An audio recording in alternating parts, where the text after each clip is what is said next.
ಭಾರತ ಸೇವಾದಳದ ನರೇಂದ್ರ ಶಾಖೆಯಲ್ಲಿ 80ನೇ ಸ್ವಾತಂತ್ರ್ಯೋತ್ಸವದ ಧ್ವಜಾರೋಹಣ. ಭಾರತ ಸೇವಾದಳದ ನರೇಂದ್ರ ಶಾಖೆಯ ವತಿಯಿಂದ 80ನೇ ಸ್ವಾತಂತ್ರ್ಯೋತ್ಸವವನ್ನು ಸಂಭ್ರಮದಿಂದ ಆಚರಿಸಲಾಯಿತು. ಶಾಖೆಯ ಅಧ್ಯಕ್ಷರಾದ ಮಂಜುನಾಥ್ ಜಾವೂರ್ ಅವರು ಧ್ವಜಾರೋಹಣ ನೆರವೇರಿಸಿ ರಾಷ್ಟ್ರಧ್ವಜಕ್ಕೆ ಗೌರವ ಸಲ್ಲಿಸಿದರು.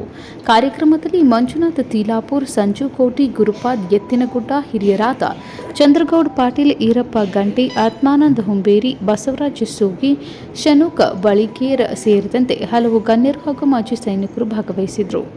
ಇದೇ ಸಂದರ್ಭದಲ್ಲಿ ಎಸ್ಡಿಎಂಸಿ ಅಧ್ಯಕ್ಷರು ಹಾಗೂ ಸದಸ್ಯರು, ಶಾಲೆಯ ಮುಖ್ಯೋಪಾಧ್ಯಾಯರು, ಶಿಕ್ಷಕರು ಮತ್ತು ವಿದ್ಯಾರ್ಥಿಗಳು ಉಪಸ್ಥಿತರಿದ್ದು ದೇಶಭಕ್ತಿ ಹಾಗೂ ರಾಷ್ಟ್ರ ಪ್ರೇಮದೊಂದಿಗೆ ಸ್ವಾತಂತ್ರ್ಯೋತ್ಸವವನ್ನು ಆಚರಿಸಿದರು. ಕಾರ್ಯಕ್ರಮದಲ್ಲಿ ದೇಶದ ಸ್ವಾತಂತ್ರ್ಯಕ್ಕಾಗಿ ಹೋರಾಡಿದ ಮಹನೀಯರನ್ನು ಸ್ಮರಿಸಲಾಯಿತು. ವಿದ್ಯಾರ್ಥಿಗಳಲ್ಲಿ ದೇಶಭಕ್ತಿ, ರಾಷ್ಟ್ರಾಭಿಮಾನ ಮತ್ತು ದೇಶದ ಜವಾಬ್ದಾರಿಯ ಕುರಿತು ಜಾಗೃತಿ ಮೂಡಿಸಲಾಯಿತು. ಕಾರ್ಯಕ್ರಮವು ರಾಷ್ಟ್ರಗೀತೆ ಹಾಗೂ ದೇಶಭಕ್ತಿ ಘೋಷಣೆಗಳೊಂದಿಗೆ ಅರ್ಥಪೂರ್ಣವಾಗಿ ನೆರವೇರಿತು.